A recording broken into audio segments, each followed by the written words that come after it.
Your lecturer is Professor Ann Curzan. Dr. Curzan is Arthur F. Thurnau Professor of English at the University of Michigan. She received her BA in Linguistics from Yale University and both her MA and PhD in English Language and Literature from the University of Michigan.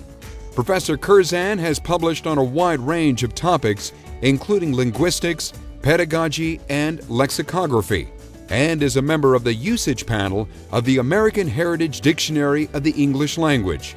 She has received numerous teaching awards and shares her insights on language on Michigan Radio's weekly segment, That's What They Say.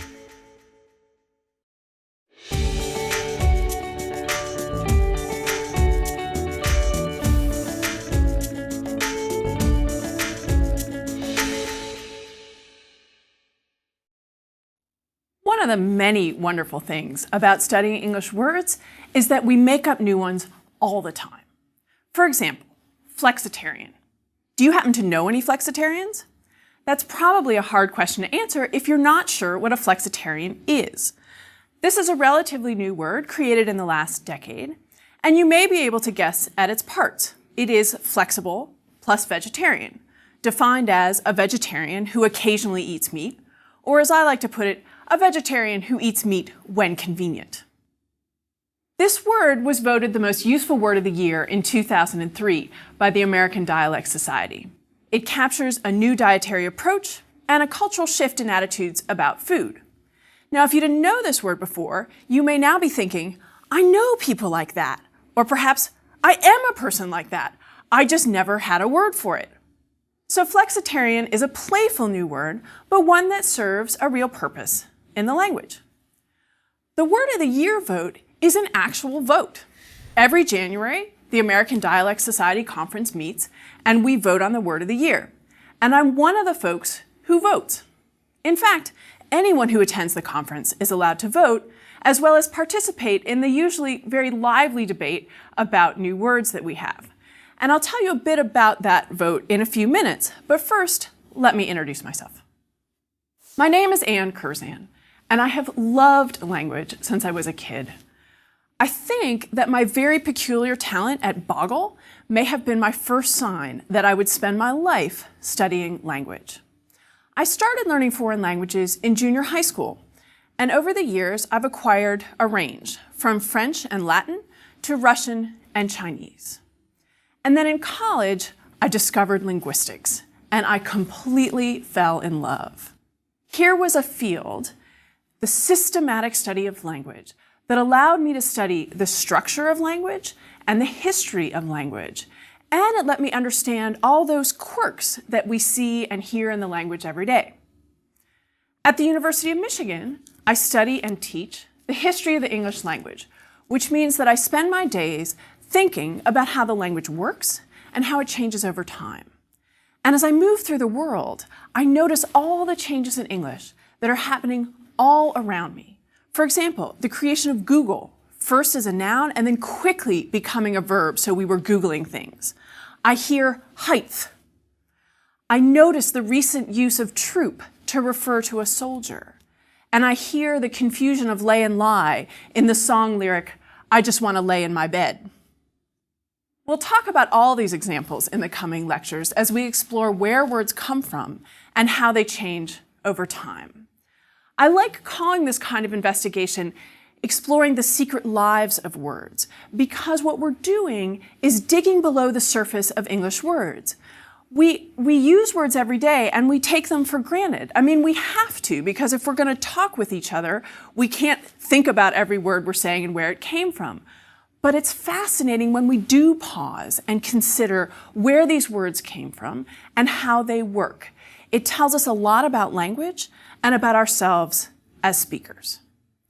Now, some of you may have cringed when I said height, or I quoted the song lyric, I want to lay in my bed.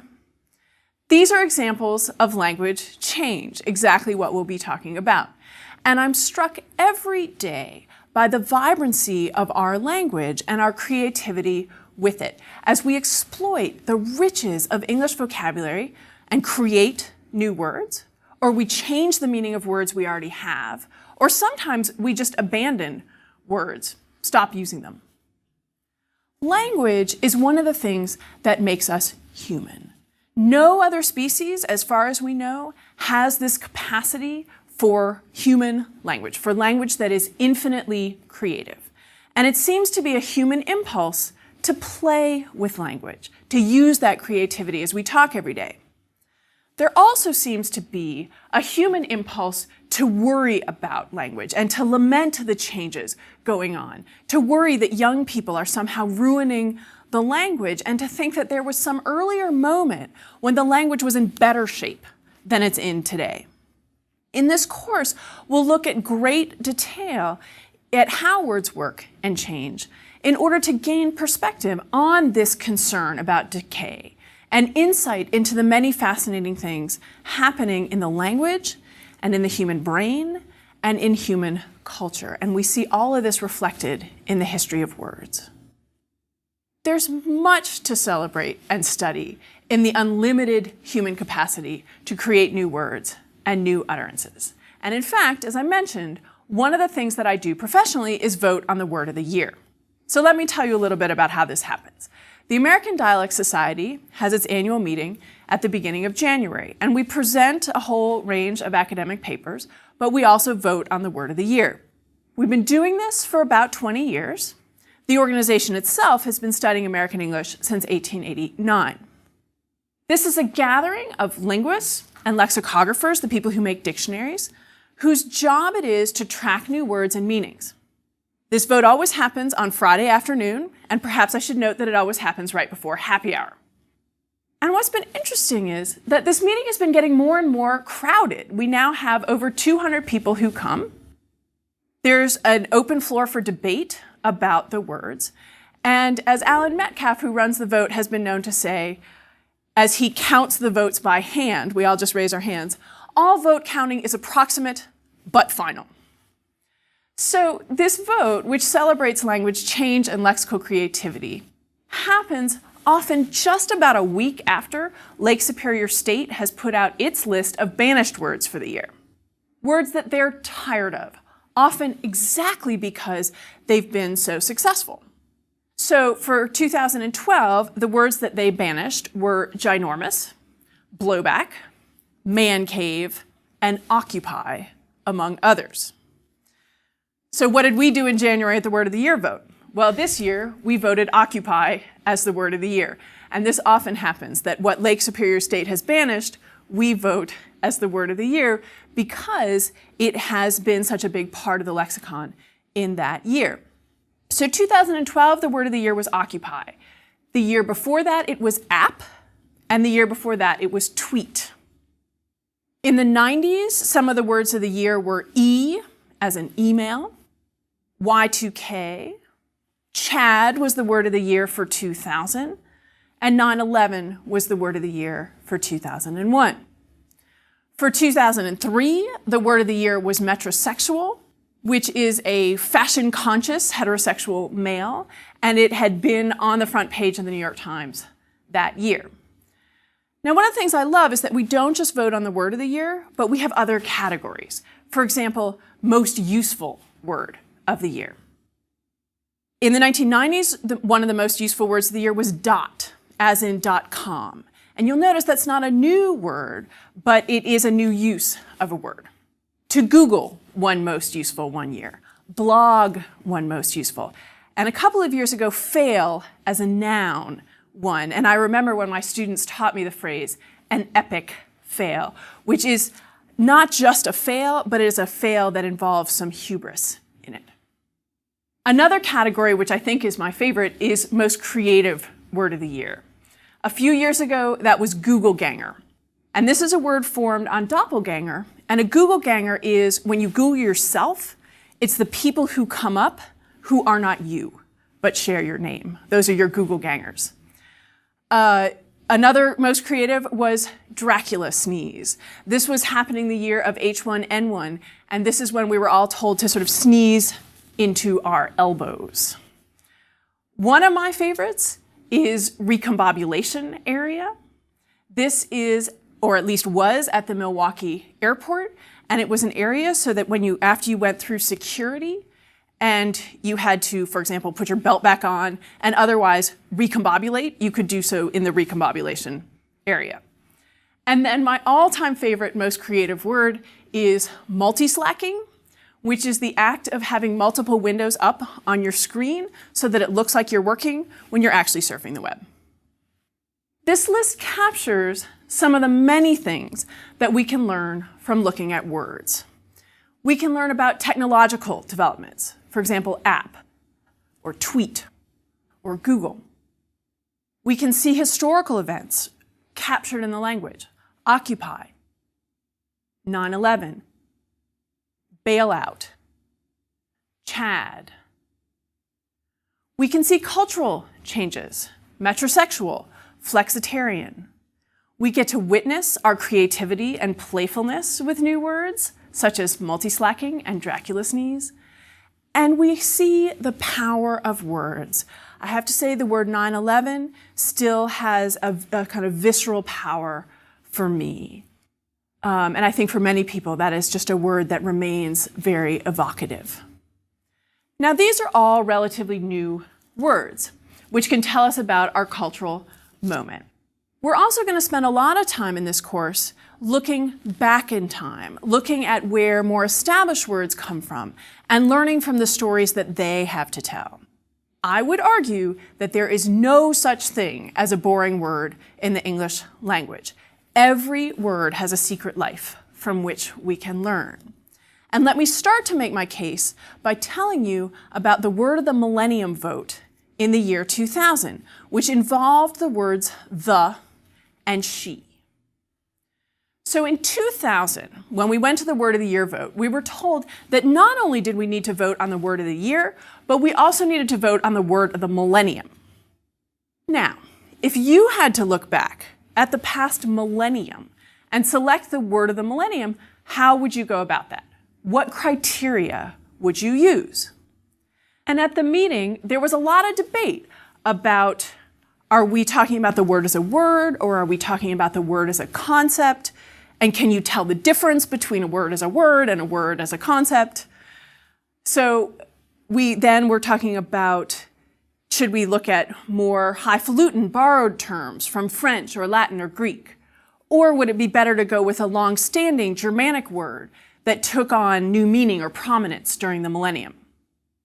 We had both kinds of words on the final ballot. So the final four were government, science, she, and the. And I have to say, I am the person who nominated she. Be upfront about that. Government and science, both borrowed from French, right around the time of Chaucer. She is a word you might never imagine has a good or slightly odd story to tell. The fact is, we're not sure where the word she comes from. It has fairly mysterious origins, first appears in a written document in 1154. It's not that Old English didn't have a word for she, it's just the word was heo, not she. The is a long-standing Germanic word, and you would think, well then how does it get to be up for the word of the millennium? It's because in Old English it functioned like a relative pronoun, the way we now use that and which. So its use as an article, as in the book, is new to this millennium. So here's how the vote went. We had those four, government, science, the, and she. First, government was eliminated. You can take that as you will. In the next round, the was eliminated. And I have to say, at that point, as a she supporter, I knew that we would win because I knew that all the small word people would come over to our side. And sure enough, she was voted the word of the millennium. It's new to the millennium.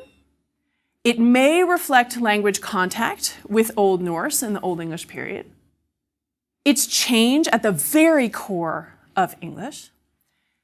And many people argued it captures gains by women over the millennium. And one should embrace the chance to celebrate a pronoun. I'm excited to spend this course talking with you about words and about all that we can learn from them as we celebrate words and we study them seriously. In this course, as we explore the English vocabulary, we're going to keep returning to a few themes. And I want to go through those now, and I'm going to give you 4 themes that will be recurring throughout the course. The first theme is that English words are a mixed bag. They come from many languages, in addition to the native Germanic words. In other words, this is a rich, multi-layered vocabulary. I'm always struck whenever anyone refers to pure English because I'm not sure what that means. As long as there's been English, there have been borrowed words in English. And by looking at these words, we can learn about our encounters with speakers of other languages. English words, the English vocabulary, reflects a history of extensive language contact. The history of English is the history of language contact in Britain, in the Americas, and around the world through imperialism and colonization, and now through globalization and world Englishes. English stands out among languages in terms of just how many words the English language has borrowed. It also helps us see how different kinds of words cluster in different parts of the lexicon. So, for example, you'll see a lot of Greek and Latin in medicine, and it just so happens on the SAT. When you think about it, a word like impediment, which we borrowed from Latin, is a kind of bump that impedes you, but impediment is on the SAT, and bump is not. The second theme, and I've already mentioned this one, is that words are powerful. There's an expression like, "Sticks and stones can break my bones, but words can never hurt me." Well, this simply isn't true, and we all know it. We all know that words can be incredibly powerful, can be more hurtful than almost anything. And in fact, there are some words that are so powerful, we won't even say them. We also know the power in being able to manipulate words to express what we want to say and how we want to say it. We know the power of saying something like, "I love you." We also know the power of using a statement like, "Mistakes were made," where we don't identify who made them. Language is a significant part of our identity. The words we choose tell people a lot about who we are and the communities that we identify with. So this is again, as I said, part of being human and part of our identity, every single one of us. And we also know that sometimes words fail us, that there can be an idea that just leaves us groping around for words, or we can be trying to do something like express sympathy after a death, and we can feel like words just aren't enough. So that's our second theme, is the power of words. The third theme is that words change all the time. English, as a living language, is ever changing. The human mind is a creative one, and with that creativity, we change the language. You just can't stop us from doing it. It's a natural part of language and not in any way a destructive force. Linguists just don't believe that there's erosion in languages or that there's some endpoint or destination and the language is getting better and better to get to that. I recognize the worry about change. And I'm not going to say that I don't have my pet peeves, because I do. And sometimes I hear things and I think, really? We're going to use interface for talk? But I recognize that this is just my personal reaction. This is my personal pet peeve. And I know that, for example, at the end of the 19th century, Dean Alford really didn't like the word reliable. And we now look at that and think that's so quaint that he thought there was something wrong with reliable, and someone will think that about me and the word interface. Looking at change in the past, we can learn a lot about our history. And we need to realize or be comfortable with the idea that the changes around us are also much more interesting than worrisome. It may seem like common sense to think about language change as language error. But I'll be framing change much more often as creativity and not as error. This is how linguists think about change, compared with, for example, writers of usage guides. And so we will not be using much of the language of error and much more the language of change and creativity. And this relates to the fourth theme of the course, which is that studying English words is going to ask you to rethink some very common notions about language. As speakers of English, we all bring a lot of knowledge to the table. And along with that can come some pretty strong belief systems about how language works, many of which have been learned or reinforced in school, as well as in popular usage guides, perhaps in conversations within your home. We have strong ideas about what's correct and what's incorrect. But I want to raise some questions about that in this course. I mean, who gets to say if a word is a real word? If you and I both know what the word ain't means, why do so many language authorities say that there's something wrong with it? These are important and challenging questions about our everyday experience with words and about the resources we rely on to tell us about words.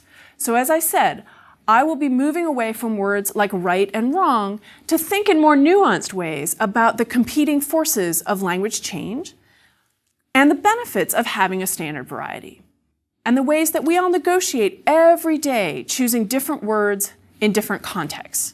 For example, right now, I sound more like an English professor than I sound when I'm not doing this kind of lecture. Along the way, you're going to learn many wonderful linguistic facts. I often describe myself as a fount of random linguistic information, and I tell my students that every day they will get at least one party trick, one random fact about words that they can use to start conversation. And I remember the time that I had a student sitting in the first row, and I said that on the first day of class, and he raised his hand and he said, "What kind of parties do you go to?" But then by the third or fourth class, he was back saying, "My roommates want to know what we're going to learn today." So we're going to talk about some of these quirky things, like why is the word kernel spelled the way it is? Why does dive have two past tenses, dived and dove? What do we learn from patterns like governor and governess, where governor has stayed a positive term, governess has lowered in status? Why is there a bias in the English language against left-handed people? We would say something like 2 left feet versus someone's right-hand man. We'll talk about all of these in the lectures to come. For the remainder of this first lecture, I want to talk about the scope of the phrase English words, as it's foundational to what we'll be doing in the course. How big is the English vocabulary? What is encompassed under English words? What counts as a word? And how many are there? Now, I have to be upfront and say there isn't actually a good answer to the question of exactly how big the English vocabulary is. It depends on who you ask.